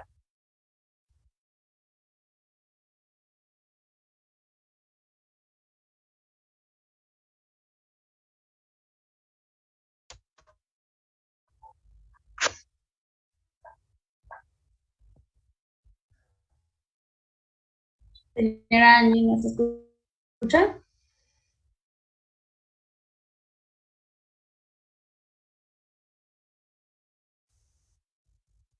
Ok, bueno, le damos otros minutitos, bueno, en lo que se puede obtener buena señal.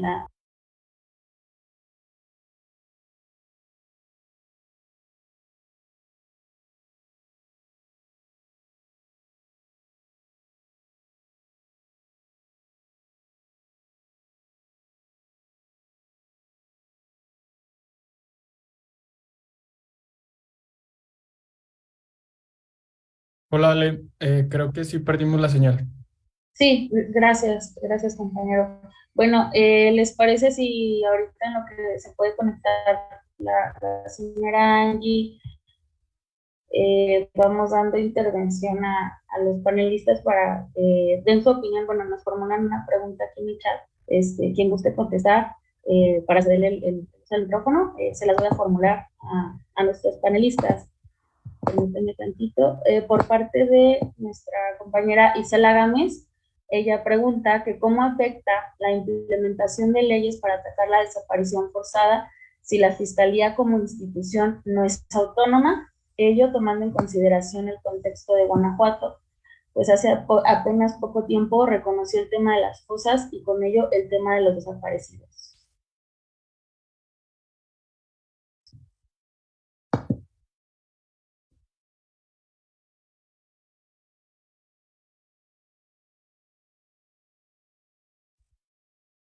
¿Puedo contestar?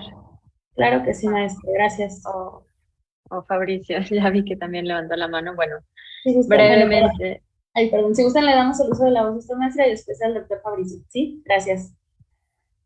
Sí, brevemente, pues yo creo que es importante señalar que la ley en el Estado, pues obviamente marca distintos sujetos obligados, ¿no? Son distintas autoridades que en cada una de sus competencias pues están obligadas a acatar ciertas funciones o demandas que les hace la ley, ¿no?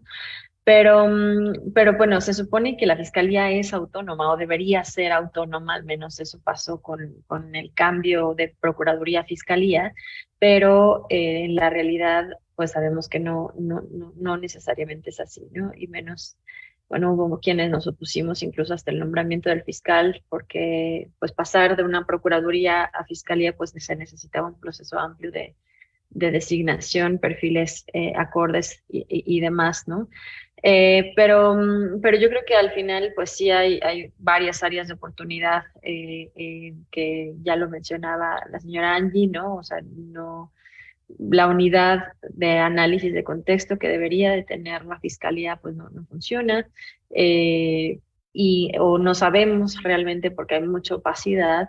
Incluso hay un protocolo de investigación para casos de desaparición y pues realmente no se aplica. O sea, cuando hemos revisado las carpetas de investigación, en algunos casos lo que vemos es que no hay un plan de investigación y eso pues es gravísimo, ¿no? Entonces, lo que dicen es que bueno, al menos lo que decía la exfiscal especializada en desaparición es que no necesariamente se tenía que incluir el plan de investigación cuando el protocolo mismo lo señala.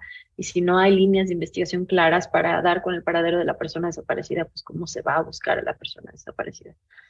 Entonces, yo creo que además del reconocimiento de la problemática, creo que todavía falta mucho por hacer. no sé qué pasa con por ejemplo, no sé si se estén ocultando las cifras frente al REPED, ¿no? O sea, no coincide ni siquiera el número total de registros de personas desaparecidas en el año pasado con ni siquiera las alertas AMBER, protocolos ALBAS y fichas de búsqueda emitidas, ¿no?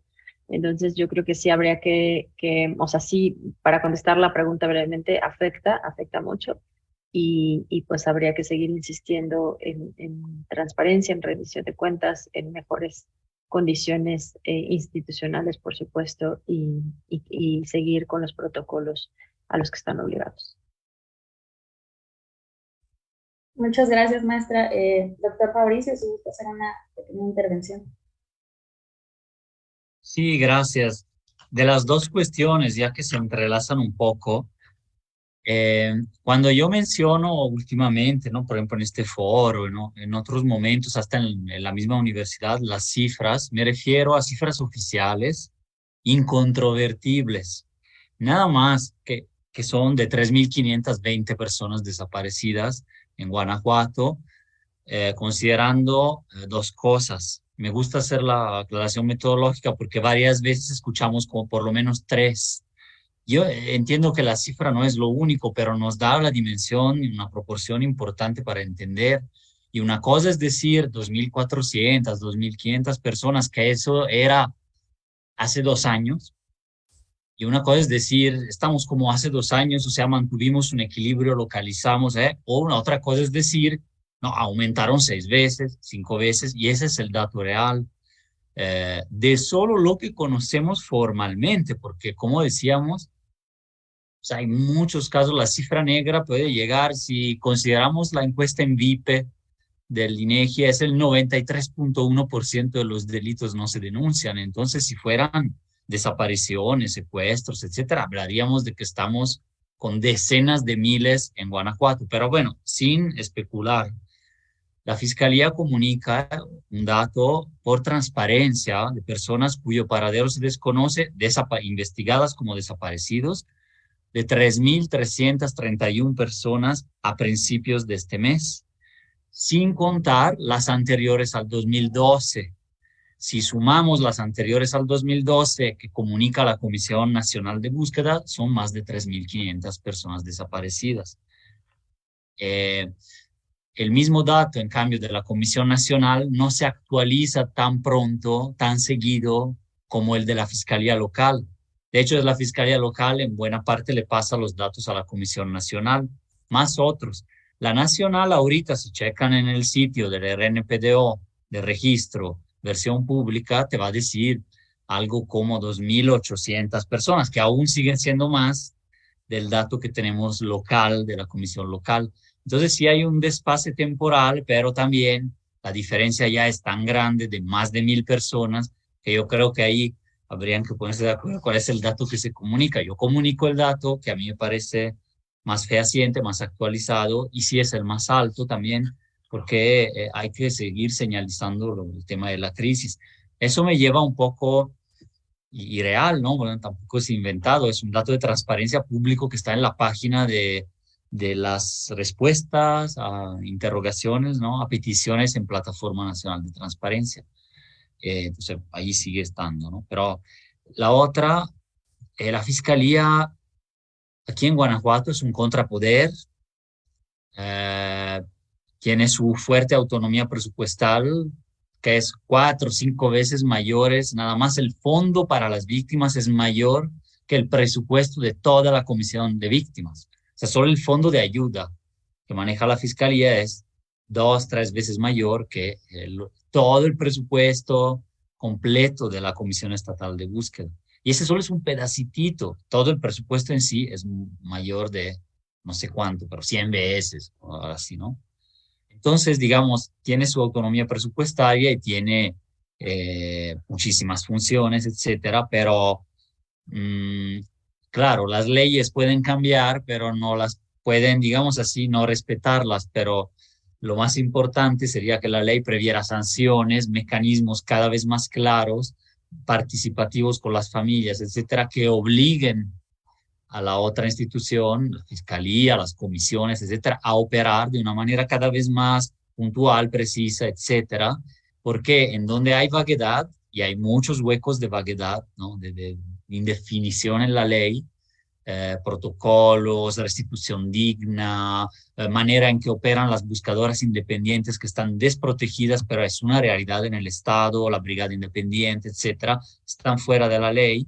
Y en el sentido, no que son ilegales, o sea, son legales, lo pueden hacer, nada más que no tienen la protección que se merecen o el esfuerzo organizativo. Están realizando una tarea humanitaria que el Estado cabalmente no realiza y no tienen prácticamente apoyos para eso, ni económicos, ni legales, y muy rara vez, incluso de las policías y así, pero lo que hay, ¿no? Entonces, todo eso está ya fuera de una ley anticuada de por sí desde el nacimiento y que ahora se trata de reformar. Hago hincapié en eso porque es un poco el tema del foro, aunque ahora estamos en efectos, impactos. Y entonces sí, una fiscalía ha sido siempre renuente y defendiendo su propia autonomía, soberanía. A mí me parece que es muy autónoma, aunque esté muy relacionada al poder político guanajuatense, sí es muy autónoma en sus decisiones, incluso predomina respecto de las reformas de ley que sí pueden pasar o no. Por ejemplo, solo para un ejemplo y cierro, si la fiscalía no quiere o desea obstaculizar que la Comisión Estatal de Búsqueda, que depende del gobierno, entonces otra entidad, otra instancia, tenga más atribuciones y funciones que interactúan con las funciones ministeriales de investigación, acceder a sábanas de llamada, tener más poder directo de cateo, etcétera. Excavar en algún sitio cuando hay un primer hallazgo, si la fiscalía tarda 5 horas en llegar, pues la comisión de búsqueda podría procesar. Esto no está en la ley, pero ya está en la ley general. A ver si esa ley general que impone sobre las leyes estatales un estándar mínimo se respeta aquí en Guanajuato, entonces se elevan esas atribuciones, pero hay otra forma de impedir que la comisión lo haga, además de que la fiscalía posiblemente se oponga a tener monopolio sobre los sitios de hallazgo, ¿no? Las fosas, etcétera, y la investigación completa. También se puede oponer a un centro de identificación humana autónomo, porque le va de alguna manera a contrastar con sus funciones, porque ya tiene su centro de identificación. Y finalmente, también puede entonces oponerse o tachar partes de las reformas de ley que piden esto, o sí, impedir que algunas funciones las desarrollen otros actores, incluyendo las familias, los colectivos, que puedan coadyuvar de manera más activa. En la ley se habla mucho de coadyuvancia de otros actores, incluyendo sociedad civil y sobre todo las familias, pero no se define qué, cómo y cuándo. Entonces, una autoridad muy fuerte que impide todo puede decir, sí, tú estás coadyuvando porque yo te informo. Y en cambio, otro puede interpretar la coadyuvancia como participas activamente en todas las búsquedas, incluyendo las de las células municipales, en esto, en esto, en esto y en otro. Esa flexibilidad, claro que la autoridad más con el poder en sus manos de cerrar un sitio, de actuar, que es la fiscalía, lo puede determinar si la ley es vaga. Ya creo que di varios ejemplos ahí, no son todos, pero solo para decir que falta bastante de institucionalidad aquí y poder compartir ciertos poderes, ciertas actuaciones con autoridades desde diferentes actores, incluso entre ellas, comisiones estatales, búsqueda de víctimas con fiscalía, que tiene esas funciones también de atención a víctimas, psicosocial, de buscar, es su obligación buscar también, no solo investigar, todo eso, ¿no? Entonces ahí, eso desde que nació la ley general es así en varios estados, a nivel federal, pues aquí la misma disputa se puede visibilizar y así, ¿no? Entonces, es un poquito mi consideración de ese tema. Ok, muchas gracias, doctor. Si me permiten formular otra pregunta, no veo por aquí que se conecte Angie. Si tiene oportunidad, maestra Marcela, está dirigida hacia usted. ¿Cómo es la protección que se le brinda a los familiares de personas víctimas de desaparición forzada al momento de buscar? Y cuando dejan de buscar por parte de las autoridades, ¿hay algún parámetro para exigir que continúen de manera activa con esa búsqueda? Esta pregunta es formulada por nuestra compañera Isabel Sarabia. Gracias, maestra. Gracias, Isabel, por tu pregunta. Y pues sí, bueno, hay varias, o sea, dependiendo del riesgo también que corre, ¿no? La protección, como sabemos, la protección es una de las obligaciones del Estado, de los derechos, y ya que se convierten, y que les cambia la vida, que cambia su proyecto de vida, que se convierten en buscadoras, pues sí cambia también algunas cuestiones a la hora de buscar, por ejemplo. Como ya comentaban, pues está la Brigada Independiente de Búsqueda, y esta surgió pues a partir de no necesariamente tener una relación cercana con la Comisión Estatal de Búsqueda, que es quien se dedica a buscar, y entonces en estas búsquedas independientes que hacían las familias, en una de ellas pues hubo un riesgo muy alto de persecución, en fin, afortunadamente las buscadoras salieron ilesas, pero pues sí fue un riesgo alto de que ellas en otro momento pues sí pudieron, afortunadamente nada pasó, pero sí estuvieron en riesgo. Entonces, lo importante es que después de esto pues ya se pudo, hay varias, dependiendo de las amenazas, porque muchas están amenazadas por buscar, pues están incorporadas al mecanismo de protección a personas defensoras de derechos humanos y periodistas, e incluso algunas se han visto forzadas son víctimas también de desplazamiento interno forzado. Entonces, otra de las formas también de protección por parte del Estado pues ha sido desplazarlas, que obviamente no es la mejor opción, pero cuando ya está tan en riesgo su vida, pues no queda de otra, ¿no? Y bueno, y entre otros tipos cuando hacen el análisis de riesgo, pues emiten algunas medidas de protección. A la hora de buscar, el Estado, después de este riesgo que asumieron, que vivieron estas buscadoras, pues les brindaron un acompañamiento por parte de Policía Estatal y algunas policías municipales cuando ellas van a sus búsquedas independientes, y cuando dejan de buscar, muchas veces porque puede haber algún riesgo otra vez de amenazas o de poner en riesgo su integridad o su vida, pues no hay como tal una exigencia por parte del Estado. Al contrario, pues yo creo que la exigencia es de las buscadoras al Estado por el hecho de no buscar como deberían de hacerlo. Pero sí hay otras medidas por las cuales pues tendríamos que estar pidiendo al Estado. No, ojalá que no existieran brigadas de búsquedas independientes, es una chamba del Estado, ¿no? Pero sí hay como diversas formas o mecanismos que se han utilizado para proteger o salvaguardar la vida de las buscadoras que se convierten en defensoras de derechos humanos, ¿no? Y que desafortunadamente, como sabemos, pues no ha sido suficiente. Sabemos que al menos el año pasado pues mataron a una buscadora en León, un buscador, y las familias que han sido también víctimas de desplazamiento interno forzado, en fin, faltan todavía mecanismos para protegerles, y pues hay que seguir presionando para que pues sus vidas no se vean en riesgo por buscar a quien les falta en casa. Ok, muchas gracias, maestra, por la intervención. Tenemos otra pregunta que nos hacen a través de redes sociales. Esta está dirigida al doctor Fabricio. Nos preguntan en el público: Denise Alejandra, ¿qué tanto incide la política de militarización en el aumento o el fenómeno de la desaparición forzada?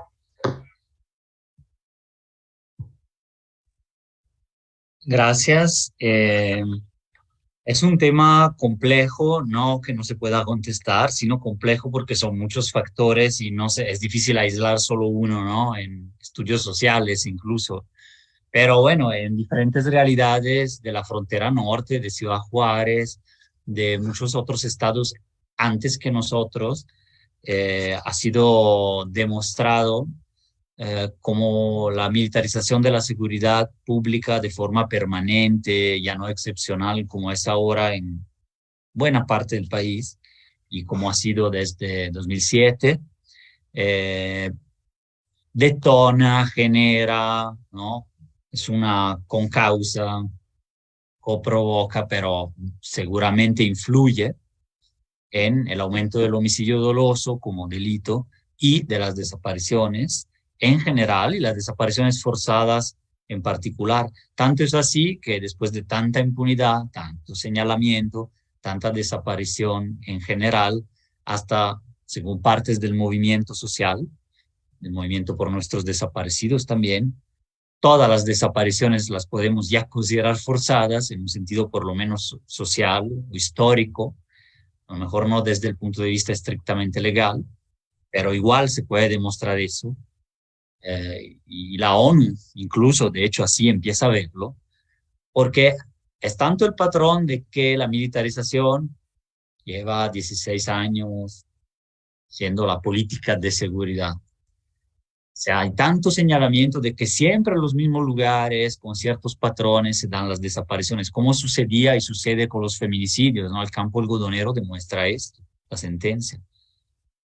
Hay tanta repetición de patrones que ya no es excusa, ya no hay manera de que las instituciones, en general las de seguridad, no solo los militares que no son de seguridad, no son de defensa nacional, pero bueno, ya actúan ahí y buena parte de las instituciones estatales ya no pueden justificar que no hay cierta colusión, connivencia, contubernio, coparticipación, indiferencia, tolerancia de eso. Es decir, ya son tan generalizadas y sistemáticas en ciertos territorios que se llega a esa situación. Entonces, un poco mi respuesta va que sí, que hay una relación, no siempre está tan establecida cuantitativamente, pero sí en muchos lugares, desde 2007 en adelante, territorialmente es un poco itinerante esa relación entre ese aumento y la militarización. Concurren otros factores, sí, pero sin duda lo es, tanto las directas por militares, que sí hay, también hay en este estado, incluso hay sentencias de Carla Macías, la jueza que ahorita también está deteniendo con sus decisiones algunos momentos de esta militarización, ¿no? Con el paso de la Guardia Nacional bajo Sedena, así, y es de Guanajuato, de Irapuato, ella. También ella ordenó Pénjamo de entrar a un cuartel militar para buscar a un desaparecido, ¿no? Entonces, pero bueno, hay 117 casos, expedientes abiertos por desaparición forzada hoy en día en Guanajuato y muchos más con cierto tipo de participación de otras autoridades. Y sí, la militarización definitivamente tiene impacto en eso.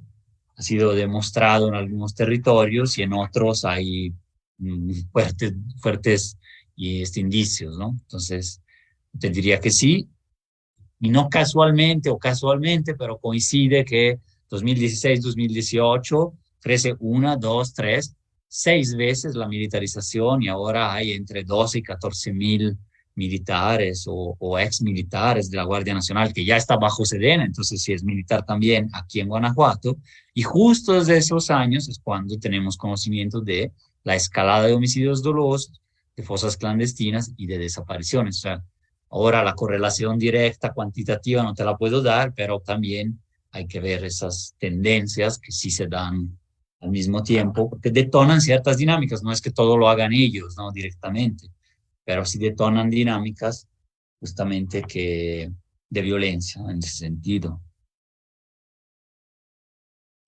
Ok, muchas gracias, doctor. Bueno, para nuestro público aquí en la reunión, así como en las redes sociales, pues lamentamos que ya no se haya podido conectar la señora Angie, aquí estuvimos esperándola, y bueno, por cuestiones de tiempo tenemos que continuar con este foro.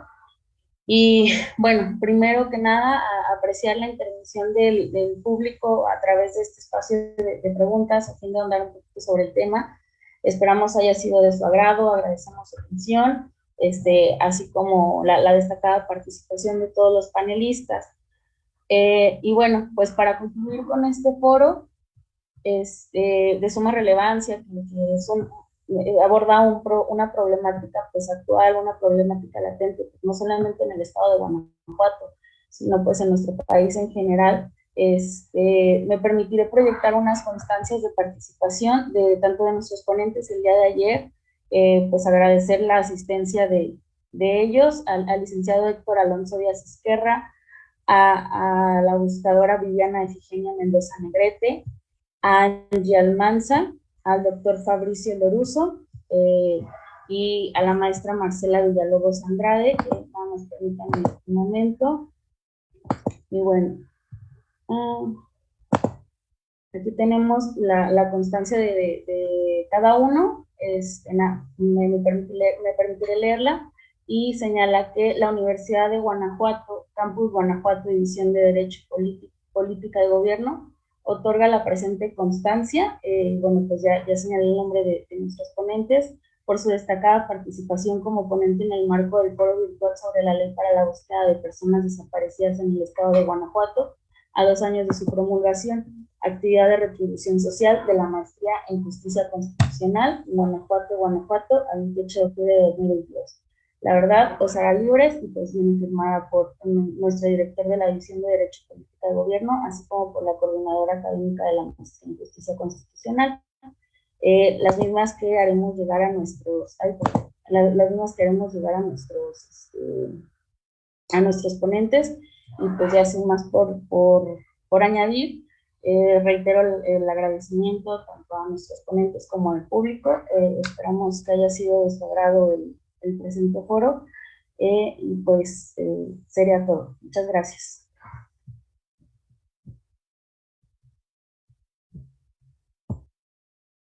Hasta luego, gracias. Muchas gracias. Que tengan todos ustedes. Gracias, hasta luego.